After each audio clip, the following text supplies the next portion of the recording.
deixou sua glória, foi por amor, foi por amor.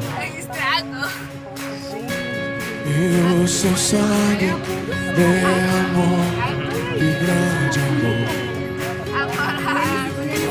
Naquela via dolorosa, seja sempre você, com suas qualidades e defeitos, mas não mude para agradar os outros. Se houver uma necessidade de mudança, que seja para agradar a Deus e fazer o bem a você mesmo. Eu me rendo ao seu amor, eu me rendo ao seu amor, eu me rendo ao seu